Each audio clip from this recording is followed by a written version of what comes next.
Welcome to Salaam Nerds Podcast. We do reviews and recaps of your favorite reality TV shows.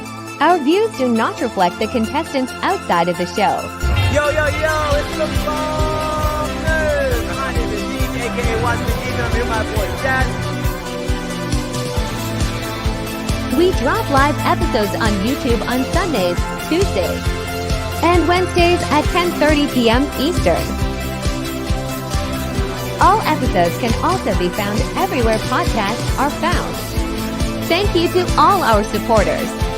Please help us by subscribing and leaving a good review on Apple Podcasts and Spotify. Yo, Salaam Nerds. It's your boy Neebs, aka Watchman Neebs, and we are Salaam Nerds. And normally we do recap episodes of movies, TV shows, and reality TV. But in the last few months, we have been doing wrestling, and you have this guy to thank for it. Nuv got me back into wrestling, and I have been a fan since the early 90s, late 80s, and it took a break, and now I'm back, and we're going to be discussing the king and queen of the ring. But before we do, I want to introduce you to my guest, and I want to start off with my boy Matt. Welcome to the show, Matt. How are you? Good. Glad to be here. Thank you for having me, guys. Love talking wrestling. It doesn't take much for me to talk about wrestling. That's why I'm here. Awesome, man. Tell the audience a little bit about yourself. Oh, man. So I actually started late with wrestling around the 2003, around there, the Ruthless Aggression era, when I was about 13. And I absolutely love wrestling, and I love Lego, and I actually do a lot with both of those. So you can follow that at Matt's Minifigs on Instagram. My personal, for everything else, wrestling and personal, is at Matthew McCascone on Instagram. And I am a contributor to the Mark It Down podcast, where we talk all things wrestling, and we're on multiple forums. But just to keep it simple, on Instagram, it's at Mark It Down Pod. So always good to talk about wrestling. As you can see, I got stuff all around me, if I can point to the right direction. So this was we're going to talk about this show tonight. Let's do it. And now let people know a little bit about you, and they probably know you by now because you've been on a couple episodes. Yeah, Nuv the Poet. I'm a writer, performer, content creator, talk wrestling as well as many other things, media, film, television, and my faith. And yeah, here to continue talking about wrestling. So hyped that Neebs is like into it. I'm loving it. I know. It took me a while to get into it, but we are back. And I always talk about like the old days of wrestling because that's where I'm from. So back when I used to watch King of the Ring, the King of the Ring was a tournament. It was like you start the beginning of the tournament and then you go till the end. So a wrestler would fight 3 people in one night, and sometime down the line they changed that and they made it so that they have Raw and SmackDown events leading up to the King of the Ring. Like, when did they change that? And do you guys think it's for the better or it's not? I would love to get your opinion on it. No. I don't remember when it changed, and but yeah, it's been King of the Ring itself has been on and off for the last 2 decades. They did it for a while, like from 05 to 08, then they stopped for like several years, then they do it like once a year. It hasn't gotten like proper focus since the 90s, where it was like its own show, kind of how it is now. It was more of just like this side thing. So I don't know. I see the merit to both approaches, but I do think the week to week or like the multi-week tournaments, it gives more opportunity for stories and like matches. So I like the fact that it's spread out over a month in this instance. Okay, Matt, what about you? What are your thoughts about the old school and the new school? Well, yeah, like you said, it used to be a pay-per-view in and of itself, and it was one night of a tournament. You would get through the whole night and you'd figure out who the winner was. Then it just became TV, and it was kind of inconsistent. We had, like I said, I started in 2003, right after Brock Lesnar won, who they mentioned tonight. Bork Laser himself, Michael Cole mentioned, and we'll get into that, but that was shocking. King of the Ring has been really inconsistent. Booker T, probably one of the greatest since I've been watching.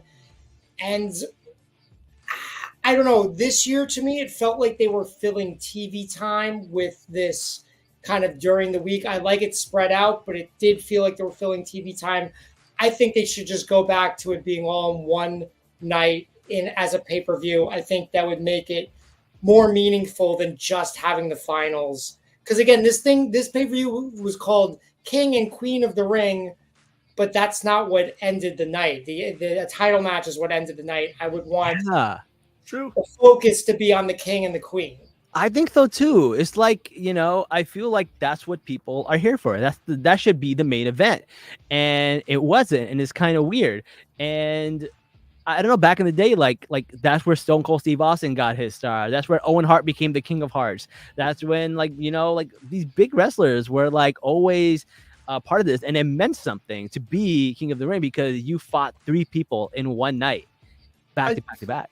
I think what could be a cool thing to do is if you have qualifiers in the weeks leading up, right? Because they just go like, oh, these are the participants. Yeah. But like if you had qualifiers and then like you get to the actual show and then you have the proper tournament, I think that would, kind of does the best of both worlds. It does. And you give more exposure to more wrestlers then.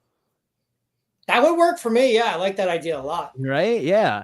And then like you could have these like underdog stories where like somebody who you didn't expect to win could get through 3 people in one night and like take it away. And then you also have to be like, maybe somebody who's tougher gets taken out in the first round and you don't have to face them at the end, right? So it all depends on like, there's a lot of things you can do with that. But they were like, no, we need our main event, Cody Rhodes. We need our main event, this guy. So I don't know, but we'll talk about that. I have thoughts about. Go ahead. The one good thing that they did this year is, and apparently they only did this once before, and it was Brock Lesnar's year, but the winner gets a title shot at SummerSlam. I've always thought the King of the Ring should have more importance other than you get a crown and a title. And so I like that it's like, okay, they get a shot at the title at SummerSlam. I thought that was probably the best thing about the whole event. I thought that was normal. So that's not something they always do? No. Oh, that's very cool. Yeah, because basically it was that was Brock, like his rise to prominence. But it also, at the same time, it kind of overshadowed King of the Ring because we all remember Brock winning the title, the Rock versus Brock SummerSlam at Nassau Coliseum, Long Island guy right here. People remember that. They don't really remember King of the Ring, so it kind of overshadows that. So it's a double-edged sword, a catch-22, if you will, in my opinion. I think the King of the Ring, what it should be, is a way to propel and put over a character who may not be over at the time. Right. So like Stone Cold Steve Austin is a perfect example. Like he was on his rise, but it wasn't until after the King of the Ring that Austin 316 became a thing. Right. Owen Hart, same thing. Owen Hart was always the brother of Bret Hart. But when he became the King of Hearts, he kind of had his own personality and he would use it. King Booker, like people would use the King. Moniker. You got to say King Booker. Like all these guys, like it became like a whole thing. Like Macho Man, Macho King, that was back in the day. These were all like really important. So it was a thing. Like you had bragging rights for a year to call yourself a king.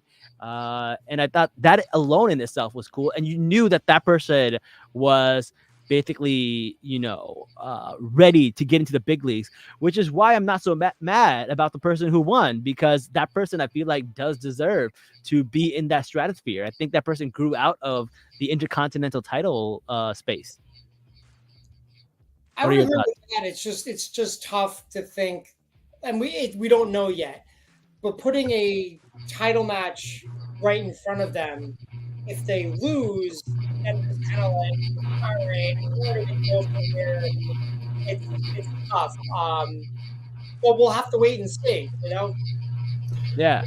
But you can say the same thing about Royal Rumble, right? Like, and to your point, in fairness, Shinsuke, for instance, losing his match at Mania, like, so it goes hand in hand. They lost, like, so I get what you're saying. I still think it's better than, like, if Neebs, you mentioned a lot of people that did something with the crown. Right. But then there's guys like Sheamus and Wade Barrett, and just like it was just like weird and meaningless and kind of stopped being a thing after a couple of weeks, and so it really depends on how much emphasis the company. I think Baron Corbin also won it, Woods won it, and like even though he's always wanted to win that, and so it was like cool for him to win it, but then they didn't really do anything with it. And so it's like if the company doesn't care enough to put anything behind this character that wins it, then it's ultimately meaningless. But with the people you mentioned, with the winners this year, I think there's a lot of potential for it to like regain value. Yeah. And it's a whole new level era, right? It's the Levesque era. So we don't know. Maybe they will start taking it a lot more seriously. I mean, we've seen Triple H and we've seen the investment he's made in things that we don't see a focus in the past. Like during Vince McMahon's absence, Paul was really into the U.S. and intercontinental title scene.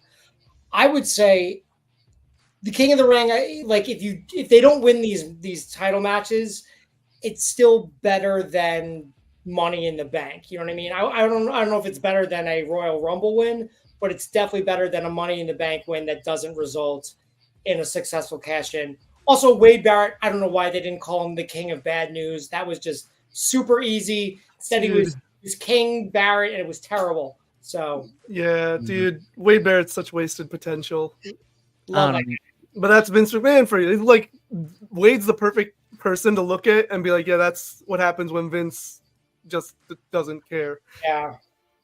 Made sense. Another thing I want to talk about before we start getting to the matches is it being in Saudi. Now, two things I want to talk about. Number one, I definitely want to get your expectations of what you thought it was going to be like. And number two, I definitely want to know about this whole idea of like Saudi matches not being canon. I feel like somebody's mentioned that before. So like, no, you mentioned that before. What did you mean by it's not really canon?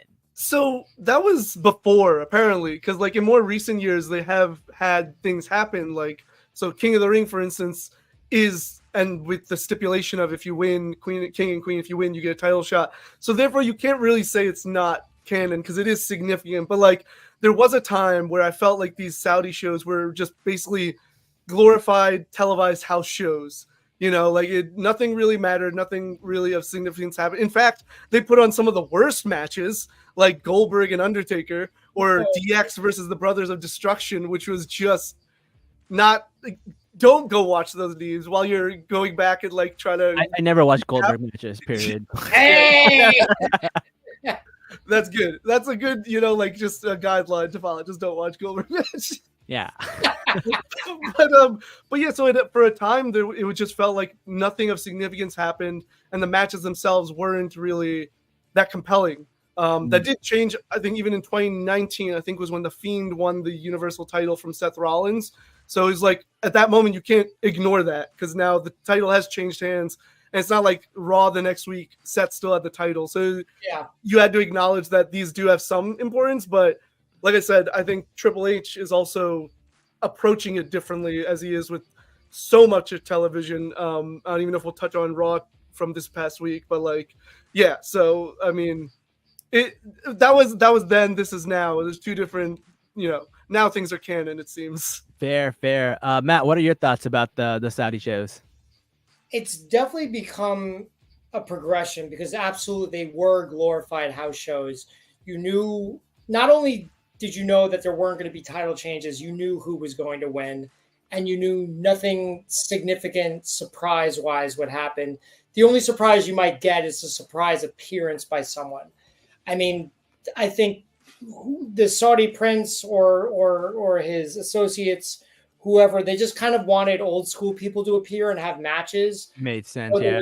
Dead guys. There was a report, literally, that they're like, hey, can we get Andre the Giant to show up? And like, I'm sure if Vince McMahon could, he would have like dragged Andre's corpse to the ring, if he got that sweet Saudi money. But they've come a long way. Just like this whole thing has come a long way. Like, I mean, women weren't allowed to wrestle. Now they're wrestling, like fully clothed, but we'll take what we can get. And we'll definitely get into, I think, when we're reviewing the show, one of the matches specifically where I'm just like, I feel like the reason they did what they did was because they don't want it to be a glorified house show anymore. They want it to be like important stuff can happen here, and we're not just talking about like the old school wrestlers coming back for a payday. Like title changes can happen here, compelling stories can happen here, and we want people to be invested in this and not just like the people that live here, you know? Yeah. No, I agree. I like that. I did want to talk about something that you mentioned, and that's the fact that like the women got to wrestle, and that wasn't a thing before. I think it was a pretty decent compromise to have them wear like these full body outfits and wrestle, and a lot of them don't look too bad. Some of them is just a little different because you're so used to seeing them in like skimpier outfits, but I do feel like it's a good compromise, but they should do it across the board, because in an Islamic country, while it women have to be covered, technically men have to be covered too. So you cannot show anything above your knees and anything below your belly button. So technically, in my opinion, I feel like, hey, if you're going to make the women do this, you should make the men do it too. It's only fair. And if you're saying, hey, this is the rule in our country, then you have to enforce the rule for your country that men have to go by too. And I find that pretty hypocritical. Now that's my point. I don't know if people know that. So I didn't know that. So I just learned something. So thank you for always love learning. Yeah, which I respect Sami Zayn for, because he that's what he did. I don't know if he normally wrestles, but he had a shirt on and everything, and he's pretty good with that. But it's really interesting that you have to see that. But I did like the fact that Sammy showed up in an entire thobe, which was really cool. He came in with a Saudi version of a keffiyeh. It wasn't the Palestinian keffiyeh, it's a Saudi keffiyeh, but it was really, really cool to see. And I really love that the crowd was so behind him and stuff like that, and it was really cool. But you see, when you saw the crowd, it wasn't just women in burqas and stuff like that. They were just wearing regular clothes. Some didn't have a scarf on, some had a hijab on, and then the kids were just in regular clothes. So you could see it's a very normal experience. People just want to go and watch wrestling, and wrestling wasn't always allowed, but Saudi has been getting more and more liberal with a lot of their stuff. Some a little too much, some not so much. They celebrate Christmas now, they celebrate Halloween now, so it's really interesting. Liberal in your opinion? Well, celebrating a religion that your country doesn't really observe, so I guess that would be liberal in terms of them, and having these Halloween parties and concerts. These things in the perspective of a Muslim country are pretty liberal, especially when there's something called free mixing, which is where men and women mix together without any separation. So it's all I would say, perspective, right? It's what's liberal there would probably not be considered liberal here, right? Absolutely. But it is becoming more and more inclusive, and it's probably because they know their oil money's running out. they gotta make some money somewhere, and they're like, hey, tourism is a good thing, and that it worked for the dude. But they're also paying the WWE so much money. Oh yeah, the deal that WWE has with Saudi is wild. It's insane. I hate it. I just. But I don't know. We'll see what Triple H does with it. Yeah, I don't know if people know this. I don't know if non-Muslims know this, but most Muslims do not like Saudi. They do not like. They're not fans of Saudi, and it's mostly because of their government. Their government has done some shady things. I don't know if you ever seen the new government doing shady things. What? No, but there's this one scene where in the new Rami Malek stand-up where he talks about his wife, and when somebody says oh, my wife's Dominican, my wife's Indian, and the crowd cheers, he said my wife's Saudi, and the crowd was silent, so much so that they actually put in the text in the closed caption silence.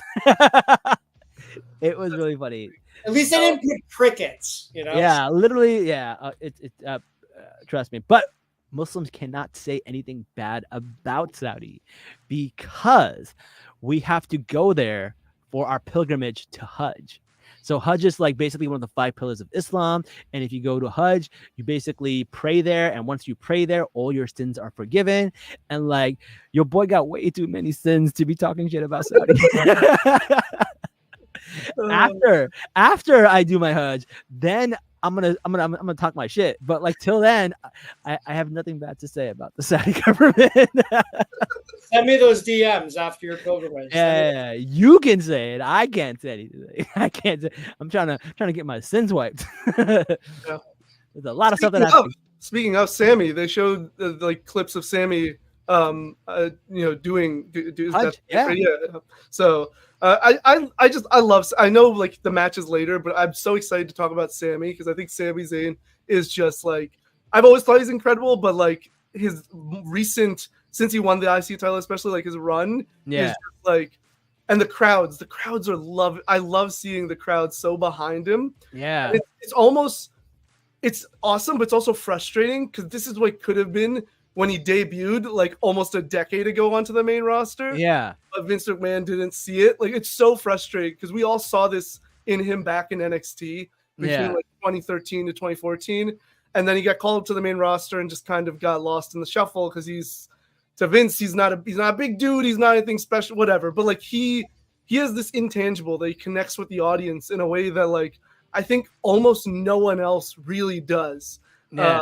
And it's so cool to see, especially when he's in like a crowd that's like his, like his people in some way, shape, or form. We saw that in Montreal earlier this year, seeing it, at the Saudi show. It's just like, it's great. I love to see it. I love it. It's him. I would just say he's definitely one of those guys on the roster, and I think that's the heart and soul of this roster right here. Yeah.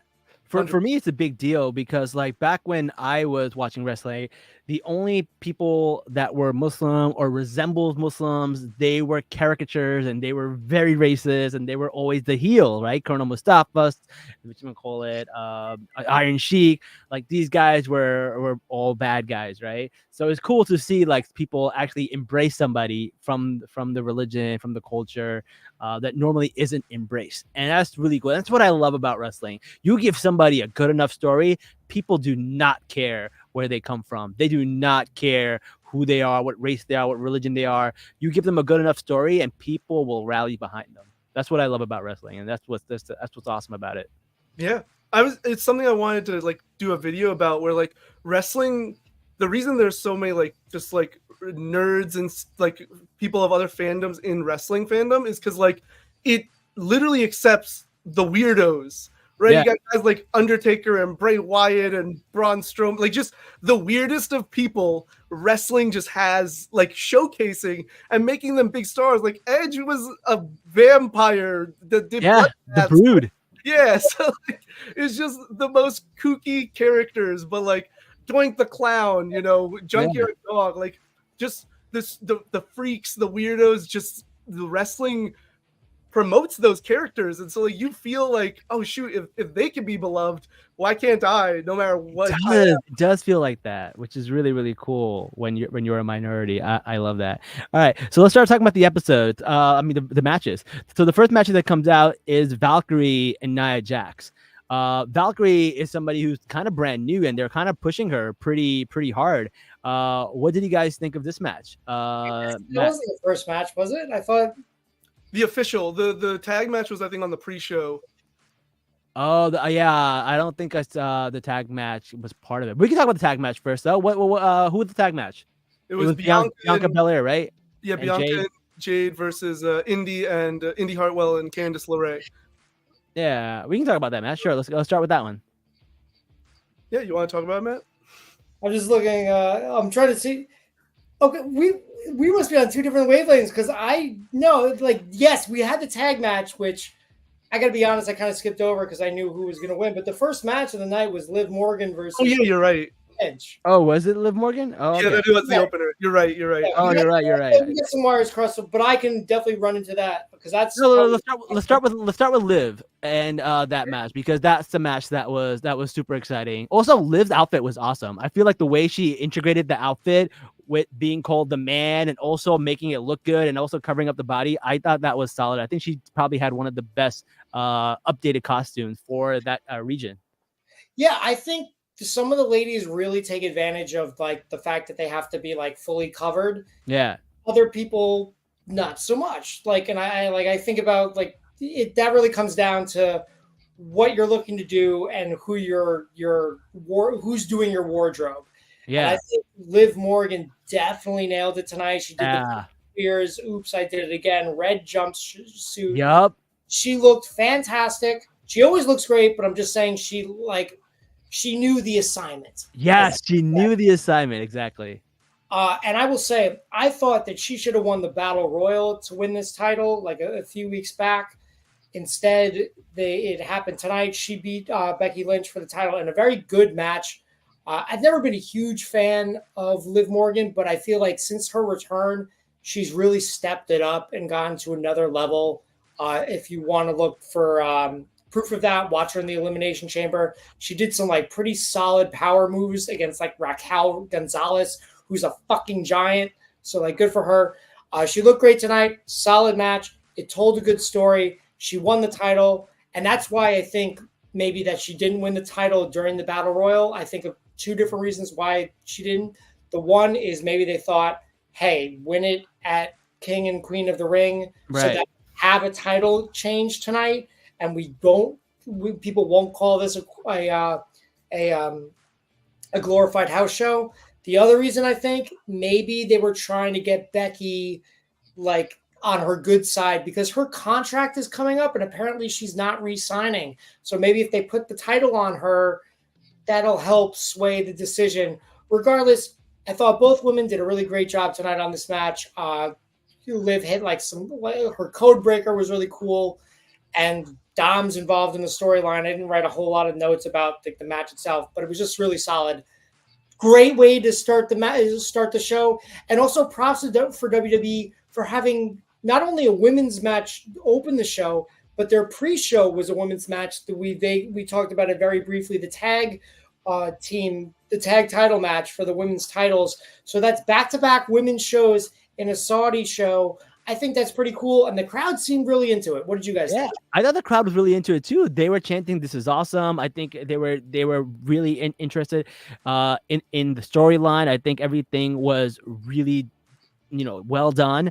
I don't know Liv Morgan before what was happening. So I only got to meet her since like after Royal Rumble, right? So I don't really know who she is. I like her a lot. Plus she's from Jersey, so she's a Jersey girl, so I got to support her. I think she does a really good job. I love the whole like getting under people's skin and the revenge tour. I think that's solid. Playing on the Taylor Swift thing, I think that's super cool. And I don't know why they didn't put it on her to begin with, but I like the fact that like she earned it. She slowly went through her little revenge tour. She got a revenge on everybody, and it ended with her getting a title, not starting with her getting a title, right? And then the fact that like this whole thing's going on with Dawn and we don't know what's happening, it's very, very strange. And I think it just makes for a really, really good staring. I'm really invested in this, like Dom trying to help her, but ends up messing things up over and over again. And we'll talk about and then afterwards, we'll talk about it now. On Raw, they do the same thing again with the steel cage match, but I didn't know this. Apparently, when they went off the air, she kisses Dawn. Yeah, that's crazy. There's so many twists and plots going on here, man. I really like this storyline. It's so much fun. What are your thoughts about it? No, if you want to go first.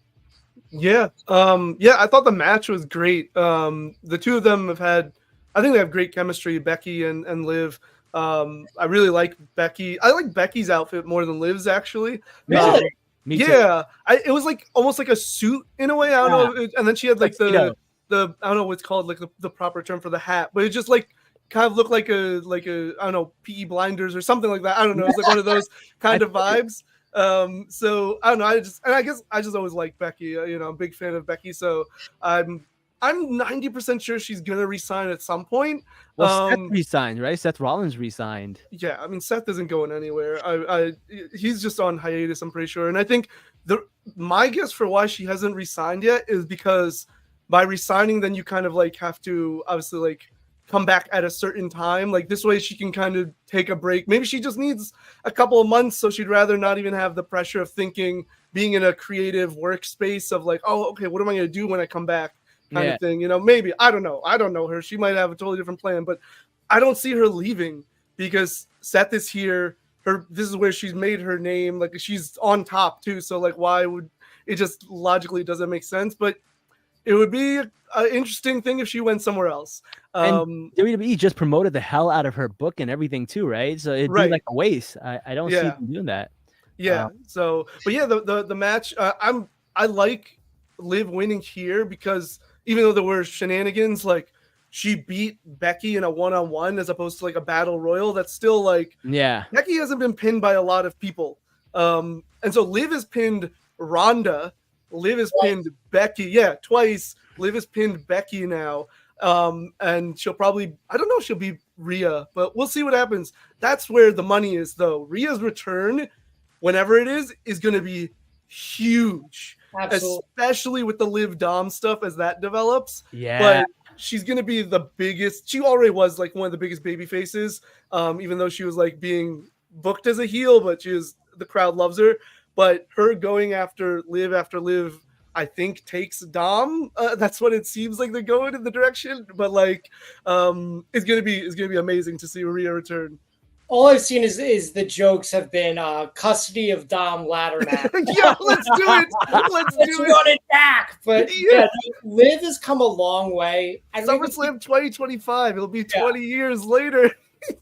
Liv is great. If you can see that photo, boom. Oh, shoot, nice. Yeah, she's great, and I think I still think she should have won the Battle Royal, and like this match still should have happened, but she should have gone in as champ. It's not a big deal. She won at in Saudi, and that was the title change. That's like the big deal of that night. I forgot where I was going with this, but I remember now.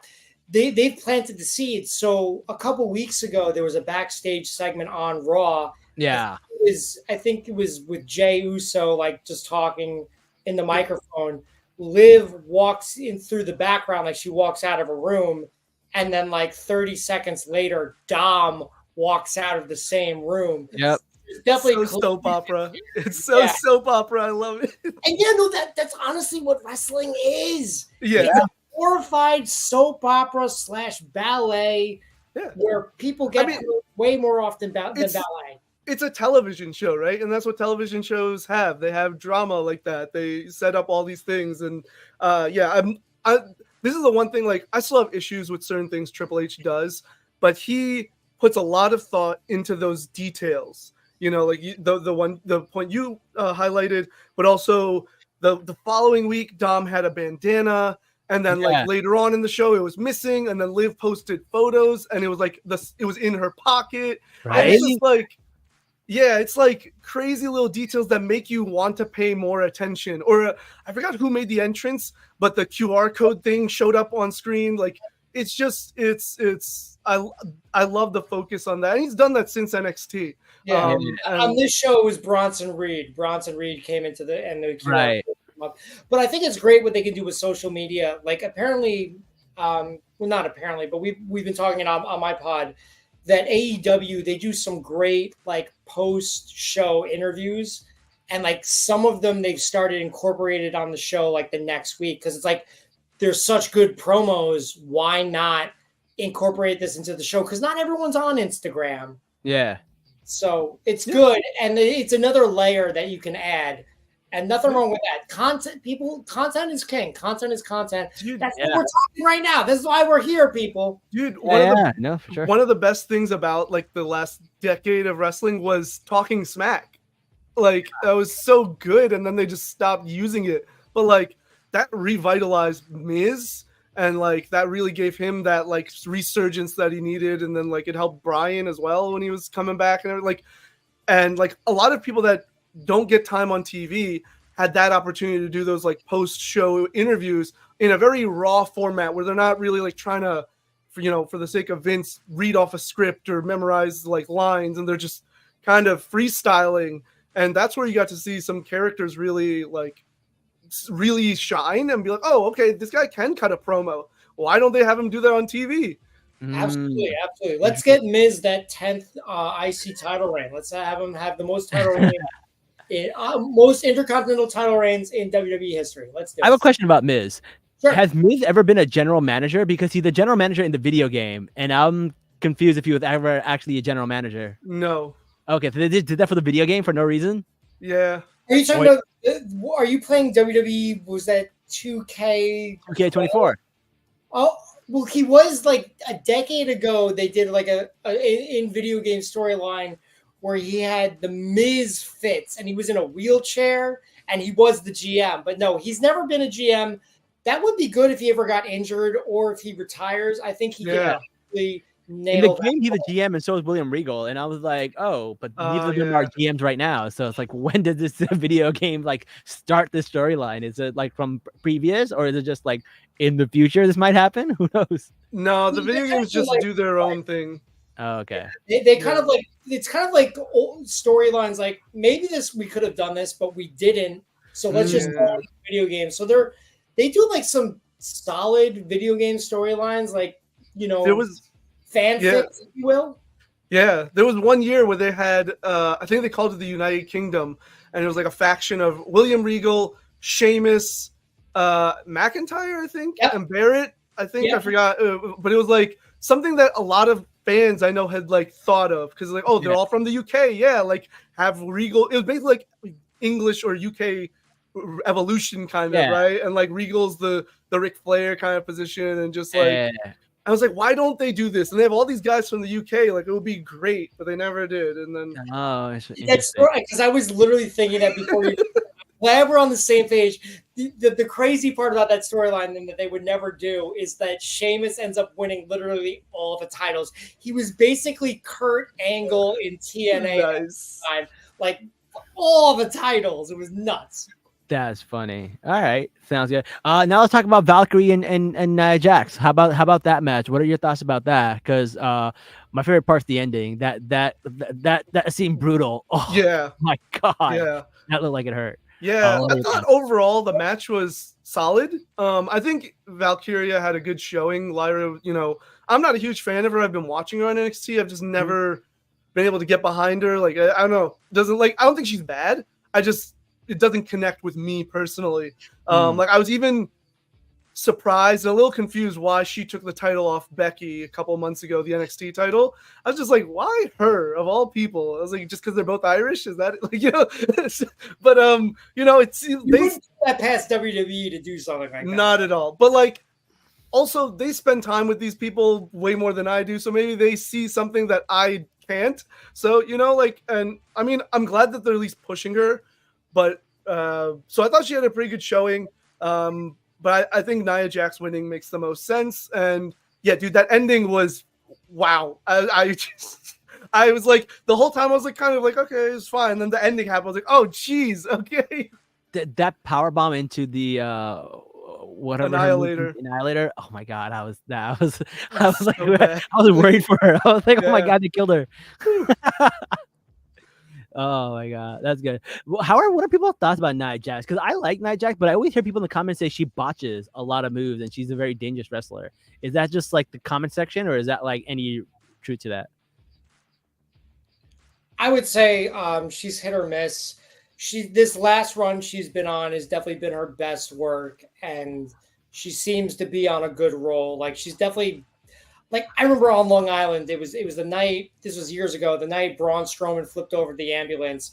Like, I almost saw her kill Charlotte Flair in the ring twice. And as a fan, I was just like flipping out. I was just kind of like, what are you doing? Like, get this fucking elephant out of the ring. Like, oh, she's just going to like stampede on her. Like, it's ridiculous. But she's on the run of a lifetime. She's put in the work. She came back and she could have just rested on her laurels, morals, whatever.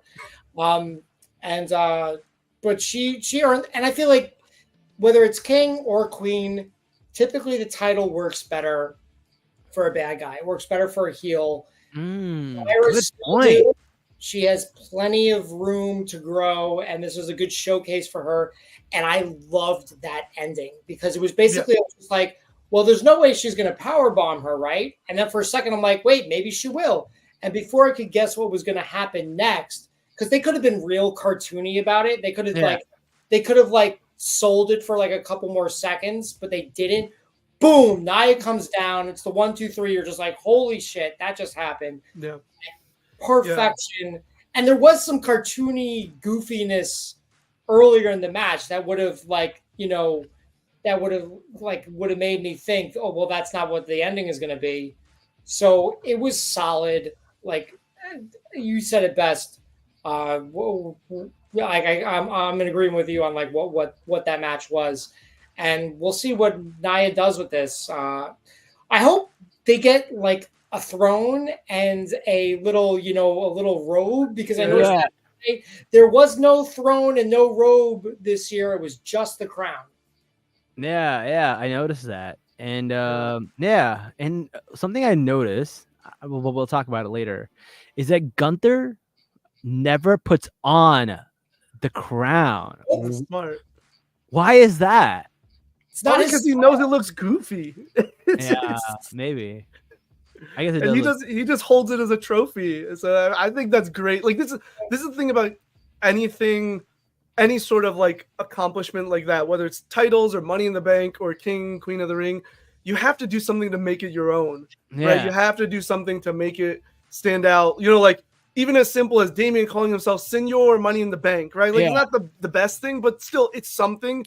I know like Damien Sandow, he made it like a brown. I don't know why it was like chocolate colored. I didn't know the logic behind the briefcase being that way, but like, Cena had the spinner belt and stuff like that. Like when you do something to make it your own, it makes you stand out. So like we're talking about it, right?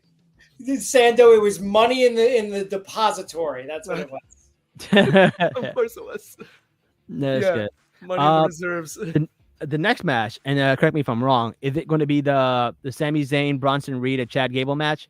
Yeah. All right, bro. This match was crazy. I love this match.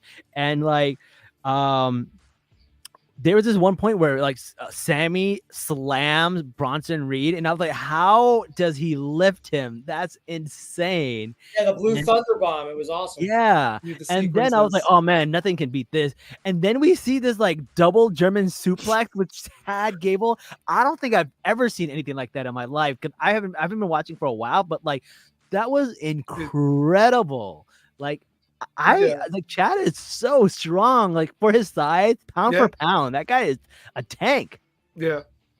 I mean, Michael Cole really sold it. He said, pound for pound, Chad Gable might be the strongest guy in WWE. And it's like, hell yeah, please showcase this man. He's incredible. And he, like you said, he did, it looked like Bronson Reed was going to do a double suplex on Sammy and Chad. Chad reverses it, and he does a double suplex on Bronson Reed and Sami Zayn. The only thing that's come close to that feat was at WrestleMania last year during the tag team turmoil when he did a Chaos Theory suplex on Braun Strowman, and it was fantastic.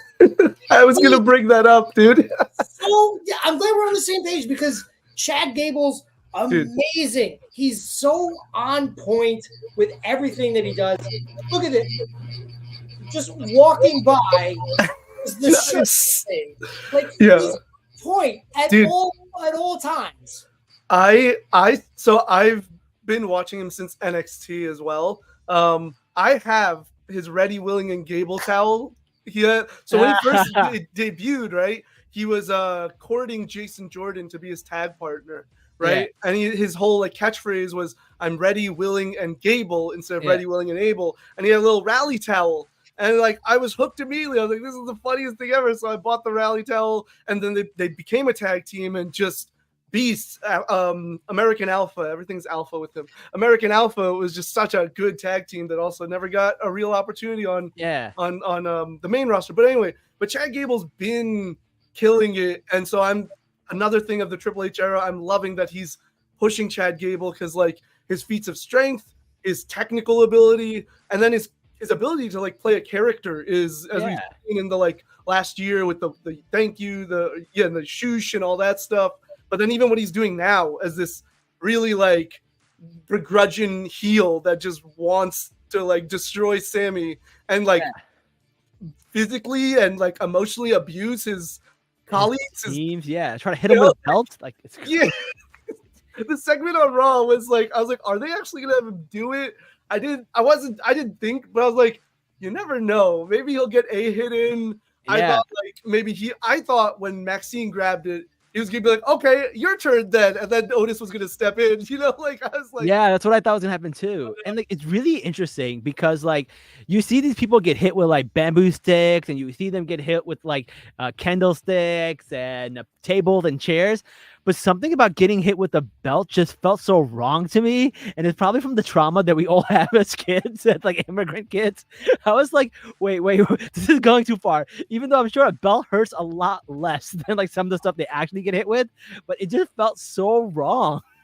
Rock was hitting Cody with that belt like before WrestleMania. So too soon to like repeat that that spot, as they say. Yeah, but it felt different when Gable did it because like it was like a parent punishing a kid, and that just felt so wrong. Whereas The Rock was just a man beating up another man. But this felt different. I really liked that. I thought that was really entertaining. You're right though. It is different, and it works so well for like a heel persona. I remember CM Punk had taken over the Nexus, and so whenever the Nexus like would lose, he'd basically punish them.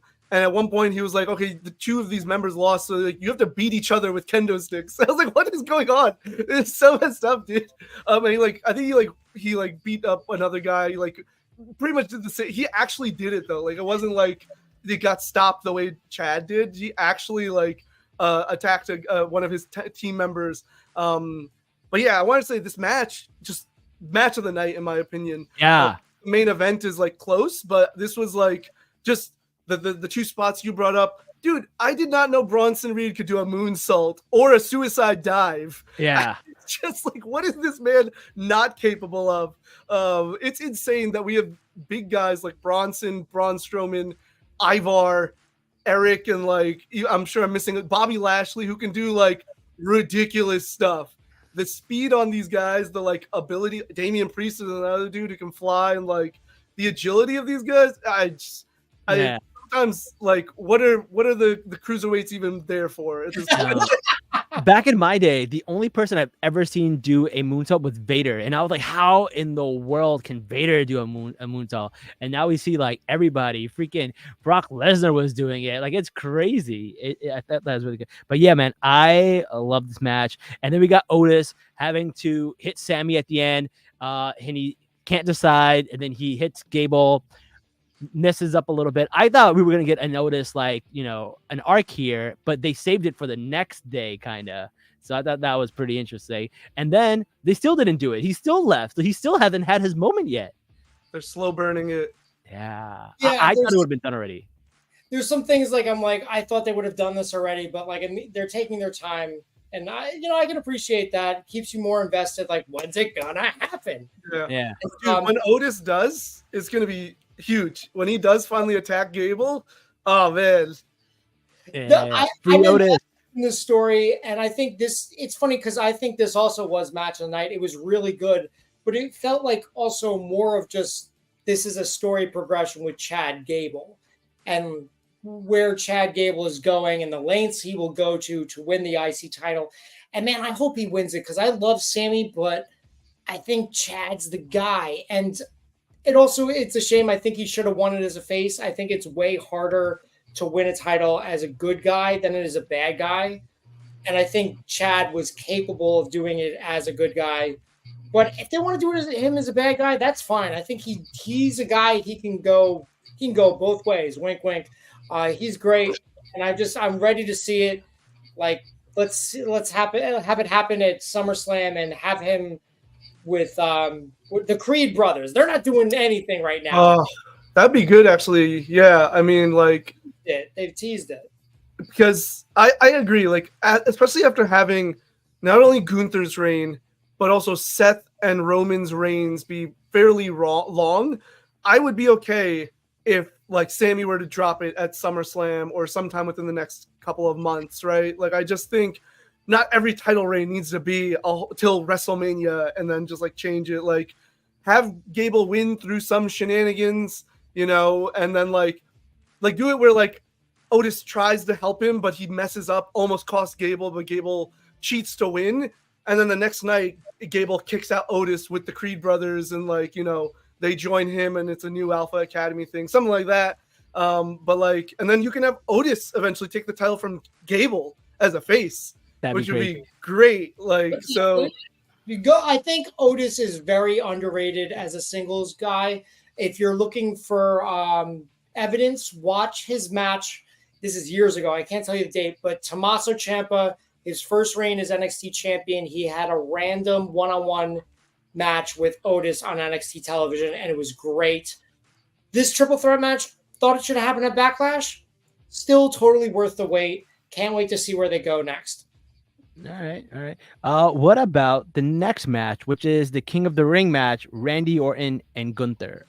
That match was also pretty brutal, and I really like the way that I like the way Gunther fights because like his match actually tells a story. Like you don't need a storyline outside the match because he tells a story inside the match with like going after the people's knees and going after injury. Very Bret Hart like, very like a lot of these like Canadian wrestlers, how they do that. I really do enjoy the way he wrestles. I think it's really, really interesting. And then you can see like it being like, oh, I'm okay with the way this match works. But then at the end, they mentioned something that his shoulders were not down. And I was like, is this a botch? Or is this on purpose? Or is this a botch they're making on purpose? What are your thoughts? Let's go to Nuv. Yeah. WWE is tricky with that, especially now with Triple H, right? Like, it could be that it was an intentional botch, but it could be that it just happened to be a botch, and then they address it because they do focus on details like that. I don't know. I genuinely don't know. I personally don't actually care because I just am glad Gunther won. I wanted him. I think if it wasn't going to be Ilya is like one of my favorite wrestlers right now. Yeah. And I knew it wasn't going to be him, sadly, which was why I was a little annoyed that they even put him in the tournament just to lose. But whatever. So if it wasn't going to be Ilya, I wanted it to be Gunther because I think Gunther should be probably the next world champion. Like I think he should be the one to take it from Cody. Maybe not at SummerSlam, but I think it should be, him to take it at some point. So personally don't have I don't know. It was a weird thing for sure. And it does just happen sometimes. And so I think they're just going to kind of play into it, regardless of whether it was intentional or not. But the match was really good. And next to Sammy, Randy Orton was the most over dude on this card. Like the crowd was really interesting because they weren't like France where they were like singing constantly and doing stuff. Yeah. But when things happened, they would react. Yeah. And when Orton went for that first RKO, dude, they popped so hard. Yeah. And I was like, wow, I did not realize Randy Orton was this over. But like here at least, I know he's over, but like I was just shocked because I was like, this might be louder than Sammy. I'm not sure, but it might be. So it was really cool to see when he made his comebacks and did his big moves. The crowd was so into everything Orton did. And when he hit that first RKO, oh my God, they were going insane. Yeah. What are your thoughts, Matt? Well, yeah, it's really amazing because obviously English isn't their first language, but like they were singing along to Randy Orton's theme. Yeah. Out mistake. And then also throughout the night, like during promos and stuff, like Gunther, when he wins this match, he kind of like berates the crowd and the crowd immediately boos him. Like they know. And I was just kind of like, good for them. Like they knew the assignment, as the kids say. Yeah. And you think, they're also cheering for like the American Nightmare. You wouldn't expect that to be a big pop in Saudi Arabia, right? So that was really interesting too. He's so big. And also I like that the crowd they weren't sheep. Like I definitely saw people cheering for Liv Morgan. Yeah. She's on her revenge tour and she's turning heel, which God, it's about time. But back to this match. there was some solid hits, and Gunther he almost flubbed up a dive, but kind of Oh just yeah, he goes to the top rope and he kind of slips, but it's like so nonchalant, and he hits like the perfect splash anyway. It's like, yeah. God damn, these guys are professionals for a reason. Like he corrected midair. I was like, how did that happen? Yeah, like honestly, anybody else would just kind of be like, oh, like, like, so it was great to see.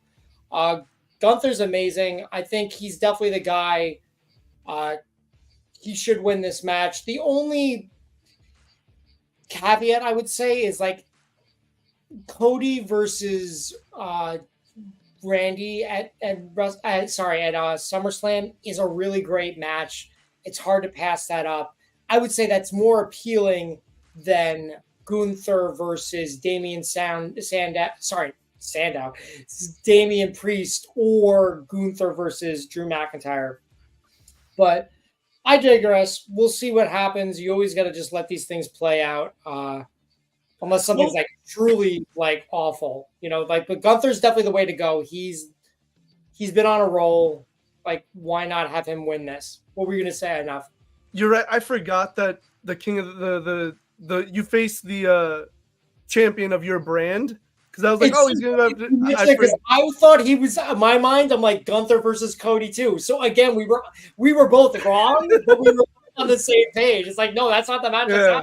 I was like, Randy and Cody can still happen. I think that's the match for SummerSlam, Randy Cody. I think it makes the most sense. Like the hype for that, all the story with the two of them, like both being third generation superstars, both being part of Legacy. Cody's first match on the main roster was against Orton. Like, Orton has, I'm sure, the family ties. It's all there, and like I think it makes sense to do that match at SummerSlam. I'm really hyped for that match whenever it happens, whether it's SummerSlam or later on. But like, yeah, I agree that like, not that Gunther versus either McIntyre or Priest won't be good, but like, there's no story there for either of them as of now. So like, I don't know what that looks like. And I would say it's actually going to be Priest, because Priest seems to be turning face. So that's my prediction. I just don't see how they're going to have Drew McIntyre lose at Clash of the Castle 2 years in a row. And this time in Scotland, like, if he does, like, I don't want anyone to get hurt, but I definitely want, CM Punk, yeah. Punk's flying all the way out there like Dom did. I want a fucking riot in Scotland. Like, I want it to burn down. Like, nobody gets hurt, but, like, let's get into some shenanigans. Dude, I want McIntyre, because he's doing so great being this like just out of his mind pissed off dude. Yeah. I want him to lose in Scotland just so it like amplifies the character. Honestly, he is the most character I'm invested in, because like I just like he sells it so well. Like he's crazy, like getting disrespected, and then his hatred for CM Punk feels so real, and I just love it. It's the best rivalry in all of WWE right now. Like I did not feel a strong rivalry between Cody Rhodes and Logan Paul. I just didn't have enough time to build it, and I don't know if they have enough time to build Cody and Orton, and they definitely didn't have it with Cody and AJ Styles. Like Cody has not had a really strong antagonist since The Rock, right? And the thing is, like, I feel like with CM Punk and Drew McIntyre, I can't wait when that match happens, because that's going to be the most exciting match, because the buildup is so great. You don't even need time. You just need to like watch Drew McIntyre's X feed. That's all you need to do, and he will like lay down the story just like that. As far as Cody versus Randy, can we just get Ted DiBiase Jr. as the special guest ref, or like is he still dealing with court issues? Is that still? I don't know. That'll be interesting. But he's so, I really liked Ted when he was in WWE, but he's so below their level. Let's just be real. Like it almost brings the match down if you include him. if you have him in a segment on the build-up, that would be fine, right? Like he comes in for just like the sake of, just like an Easter egg type thing. But he can't be involved in the match in any way, shape, or form. Like, I hate to say it. I thought he was going to be the star of Legacy, honestly. Like, I thought he was going to come out. WWE, they thought he was going to be the star. I still think he has a better finisher, the Dream Street, where it's basically like a half Nelson. I think it's better than Crossroads personally, but no, Cody's, but Cody Randy, like I said, so much story. Like it is there. Like you need one segment for them to set the stage for their match, honestly. And both of them are more than capable of like bringing in all of that. Like if you had seen what Cody and Randy and AJ did in their build up to their Mania match, which the match itself wasn't great, but like the build up of like just Randy being this like perennial WWE guy and AJ being the indie guy. And so it was this clash of like lifestyles basically, and like one segment, and they just kind of like dissed each other. You need something similar with Cody and Randy where like they show mutual respect, but Cody's like, but I'm the man now. You're, like that's all it's going to take. And then it's going to be good to go. So I'm not worried about that match having like story because it's built in. Absolutely. Yeah. All right. So let's just go into Cody and Logan match. Like, I think Logan is a great antagonist. I just don't think they had enough time to build it. Because it was kind of just like 2 weeks of just like him doing a challenge and then him saying, "Oh, my US title belt is not on the line." And I was like, why bring that up to begin with then? Because like, why did they have like Cody say like, "I'm going to be the first Grand Slam champion"? And I was like, oh, cool, that's exciting. And they're like, no, we're not going to do that. I don't know, but yeah, I thought it was dumb to even put that on the table. I don't necessarily mind that Logan Paul was getting this title shot, except that he's barely defended the US title. You know what I mean? Yeah. Like that's another match that could have happened at Backlash. There was only like 5 matches at Backlash.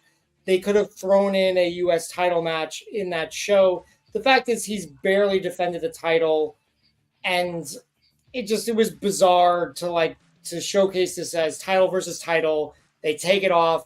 Cody's just kind of like shrugs and is just like, all right, like, yeah. No. He'd be like, what the fuck, bro? Like, this is what we agreed on. Yeah. I did not like that. Crossroads, you're like lawyer representative. Like, great. Like, that was that complaint. And also, he mentions Mike Tyson in that lead up. And I'm like, the line is, "I will eat your babies, bitch." Like, why not just throw that in there if you're going to mention Mike Tyson? But they didn't. What are you going to do? The match was fine. It definitely felt like this is where it felt like a glorified house show main event. I did love that 4K moment in the drone footage where he spits out the drink and does a frog splash on the table. That was a cool moment. But like, look, say what you want about Logan. He knows how to make moments go viral. I thought that was really, really cool. I'm kind of over the whole Prime thing. Like, okay, bro, we know you own it. We know you got to have it in every single thing, but like, it gets a little old. Yeah. And the fact that like, I don't know who those other guys was, one of his friends or something. They brought into the match. Do you know who that was? His name is Jeff. Oh, that was yes. So yeah, his buddy Jeff, who at least didn't get jump the barricade, which he's done before, and it's the dumbest spot ever. And you mentioned Prime.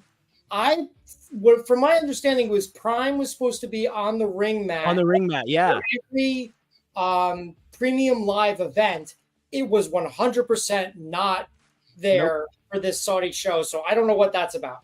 That was weird because he says, "I am going to pin you on top of my Prime logo," and it didn't happen. Yeah, I don't know. I agree with the whole, pretty much everything both of you said in the sense of one, the match itself. I mean, the match was good. I thought it was good. Yeah, I really hate giving Logan Paul his flowers, but he's good.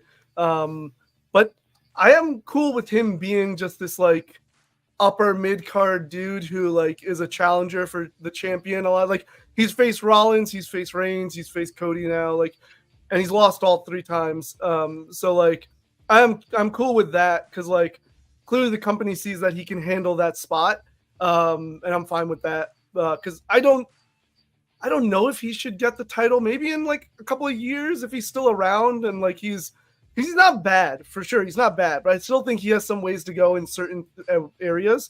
But I think he relies so much on just being this arrogant character, and it's like. But I also I also think Cody didn't push him enough. Like Cody was like, I'm not going to say anything bad about you. I do respect you. And then he does the whole, like, he treated him as if he wasn't a heel. He treated him as there were two faces kind of matching off. You know, he didn't hate on him as much. Yeah. Whereas like Kevin Owens was like, dude, that was, they hated each other. You could feel. Well, the Kevin tension. Owens hates everyone, but So I did look something up. It said basically due to the high amounts of caffeine present in his energy drink, the government labeled them as harmful. I mean, let's be honest. You go to Saudi Arabia, you go to one of these shows, you're not allowed to get alcohol. Like you're literally not allowed to purchase alcohol. The alcohol is not available. So yeah, they were not having the Prime logo on the mat for. It is what it is. But the crowd was pretty lit for no alcohol, I gotta say. Yeah. The other thing I didn't like was Cody using the Trinity Crossroads to beat him. I was like, he only needs one Crossroads. Like, stop. Like, that should be saved for special occasions, special opponents. I agree. Like, for all the opponents and all the shows to use this, like, if there was more story, I would have understood it. Like, oh, he's like, I really just want to like drive it home. Like, I beat you, but like, it's Logan Paul. He could have been gone with one, So it's like good match, but yeah, just like you said, Matt, it was like pretty much a house show kind of ending. But the crowd was into Cody, and that's really what I always appreciate. Like if the crowd is into the characters, then like okay, cool, Yeah. Also, Logan Paul, his Crossroads was terrible. Yeah. Oh, yeah. But I kind of like that. Like that was a staple of the '90s. Like I'm sure you guys remember. Like everybody did each other's finishers, sometimes good, sometimes bad. But I think it's like more funny when they are bad. It's just like, bro, this is why that's his finisher and not yours. Like, stay in your lane. Yeah, I miss when wrestlers built up their finishers, and we're like, like Orton does it perfectly, right? He's all I need is one RKO. Jake the Snake used to talk about doing how devastating the DDT was. Yeah. Like I liked when there were wrestlers who really like built up their finishers like this impactful thing that like really you have to avoid. Because then when people when they go for it, it makes sense that they're doing everything they can to escape their opponent, right? And then when they land it, and if they kick out, it's actually a big deal because they've now hyped up, oh shoot, like this is the move. And also if they win all the time with one as opposed to like kicking out, that was the other thing about the one thing about the Gunther match, going back to that, is like I didn't need Gunther to take 2 RKOs, one where he kicked out very shortly after he got hit. Like one, he rolled out and that was fine. But the second one, he got pinned like right after he got hit and then he kicked out. I was like, come on. It's like small details, but I don't know. Me personally, I just think finishers should be a bit more protected. Yeah. Well, didn't he bash the knee? That's how he got out of it, the second one? Not really. It was like he did crawl a little, but it was a very short time span. So I mean that is valid, but I just think if there was maybe a little more waiting and then he went for the pin, then it would have been, because then he kicked out, then he immediately pulled into the roll up. And I'm like, you just got dropped with an RKO. Like you should be able to just like pop out a little fast. Yeah. No, I agree. But it's details. I agree. No, but I don't know. Overall, I thought it was okay. I don't know. I don't have a comparison for Saudi shows and stuff like that. So like, I can't really compare, but I thought it was good. I enjoyed the Logan Paul match. I love the Sami Zayn match. The Liv Morgan winning was a surprise for me. I didn't think she was going to win. So that was really cool. And I love like they had a steel cage match the next match and stuff like that. That was cool. And we got to see the whole thing with Braun Strowman chasing around and then knocking out Becky Lynch. And I thought that whole thing was really good. I think they sold that really well. And then with the kiss, I'm really liking that storyline. The Damian Priest, CM Punk, Drew McIntyre, this entire thing, like I'm excited to see where it goes. I think Damian is getting that little bit of like a face push where he's like, I don't need my team to kind of like bail me out and stuff, which I like. So I think that's really cool. I don't really care for the Rey Mysterio storyline that's happening right now with the Carlito and all that stuff. It's kind of just whatever. What do you guys feel about that? No, why don't you go first? Yeah, pretty much the same. I mean, like, I love Rey Mysterio, but like, this is third. How many people have? This is the third person that's turned on him in like a couple of years. Santos, now Carlito. So it's just like I don't know what, and they're not doing anything with any of them. Like their stories haven't, other than Dom and Mysterio, like they had Dom and Ray. I mean, but like Santos's turn on Ray didn't really become anything. Like I thought the logic thing, a singles match at Mania, and Santos gets a win to really like show out. But instead it was like a tag match with Andrade, and maybe Andrade is going to turn on him in a couple of months. I don't know. Like. Yeah. I think he needs to turn heel. The man has done all he can. He's been a face in WWE his entire career. I think he needs to turn heel. That'd be very interesting. Matt, what are your thoughts about the LWO and all the Carlito and race group? I think Ray turning heel would be refreshing. I think the moment in time to do that would have been when he was having his rivalry with CM Punk. And then personally, I think he should have had a one-on-one match with Dominic Mysterio. It should have been the part 2. Because honestly, I really like Santos a lot. Andrade these days, but I don't think they either of them did enough to earn a match at WrestleMania. So that tag match in my mind was a complete waste. I didn't watch Raw last night because I had to still watch this show, which I watched today. So I don't have a lot to say. All I will say is the kiss was funny. Dom looked like, he did not accept that kiss from Liv Morgan. And it's like, was he not accepting it because of storyline loyalty to Rhea or real life loyalty to his new wife? So or he's actually pretending like he doesn't like it so that he fools the fans, and then later on we find out he was with Liv the whole time. Oh yeah. I mean, sometimes life imitates art and vice versa. So we'll have to wait and see.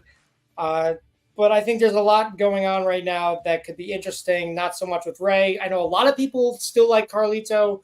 I was never a big Carlito guy, and I don't have much invested there personally. But we'll see what happens.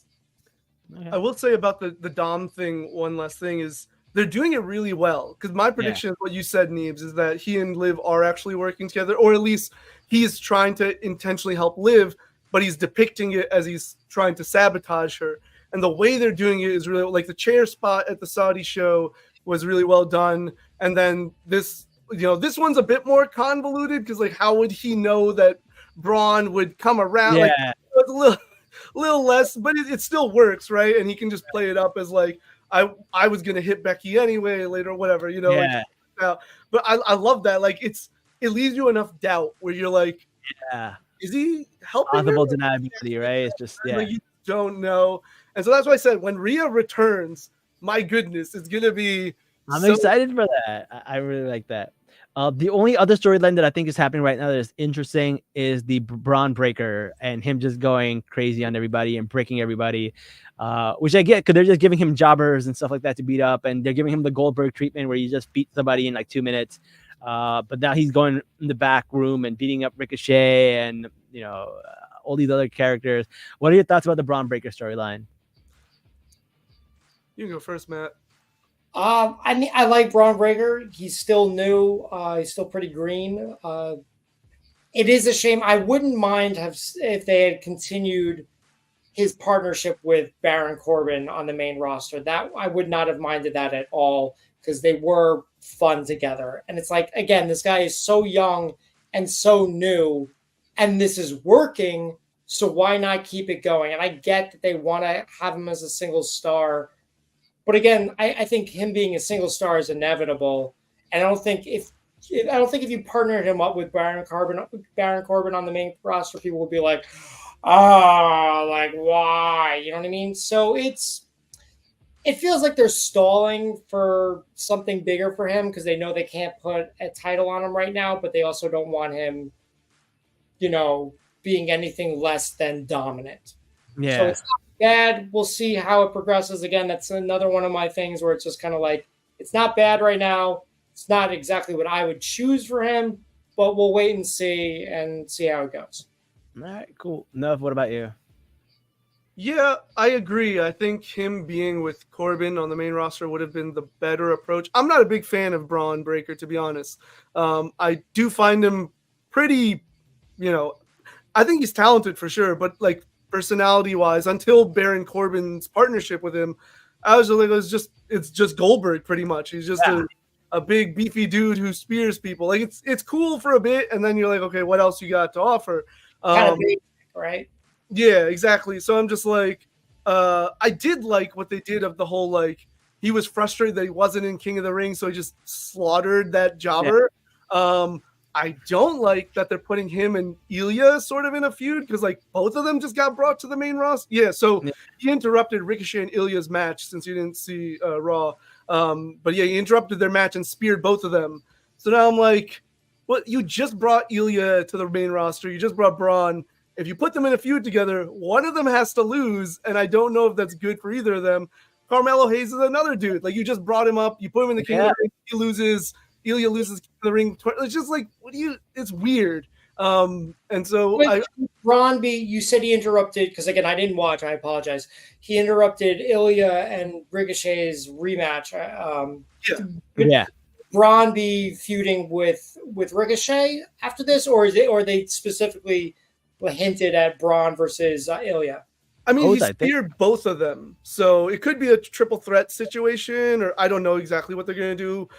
But he speared both of them. So Ilya's not walking away from that and just being like, whatever. So that's why I'm just like, there's going to be an involvement of the three of them, I'm guessing. Gotcha.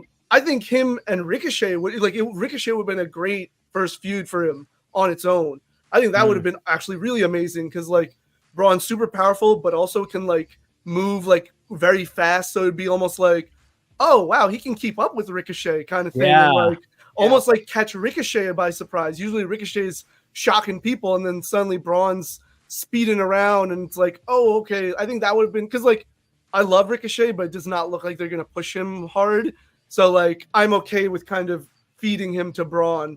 But Ilya, again, you just brought, and this is my bias because I love Ilya. But like I just don't see the point in like creating that situation where either of them could potentially look bad by losing so early on. Lose situation. I got you. Yeah.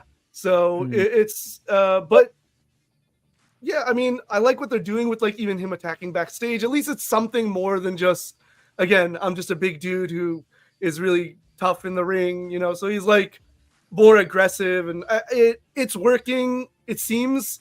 Maybe not for me personally, but I get it. And I can, you know, like I'm intrigued to see what they'll do with it because it's very early right now. Right. I'm curious to see where it goes to. Yeah. All right. Well, listen, guys, thank you so much for joining us. This was a lot of fun going over the King of the Ring. I think we discussed a lot of stuff. It's really great to get other people's perspective. But I definitely want to let the audience know where they can find you guys so they can reach you guys when they want to. Matt, can you let people know where they can find you? Yeah, absolutely. Thanks for having me, guys. My name is Matt Cascone. Instagram is the best place to find me, at Matthew Cascone. That's my personal, at Matt's Minifigs for Lego content, and at Mark It Down Pod. That is my wrestling podcast that I take part in. And again, you've got my name, so I'm also on Facebook, TikTok, Snapchat, Twitter. Not that hard to find me, but Instagram is the best spot. And always happy to talk about wrestling or whatever your fandom is. Awesome, man. Well, thank you so much for joining us, man. I wanted to have you on this for a long time. I know we've had a few run-ins here and there, but we never really got to hang out. And I felt like this would be a cool excuse to just actually like finally sit down and talk and hang out. So I'm really glad you were able to be on the show, man. I appreciate it. Most def, totally agree. Happy to do it, and definitely would love to do it again. Awesome. Nuv, let people know where they can find you. Sure. Nuv the Poet, N-A-V the Poet, no spaces or underscores on TikTok and Instagram. Those are the two main platforms. And YouTube, but yeah, TikTok and Instagram at Nuv the Poet. Perfect, man. And everybody else, thank you so much for joining us. And until next time, guys, Salaam nerds.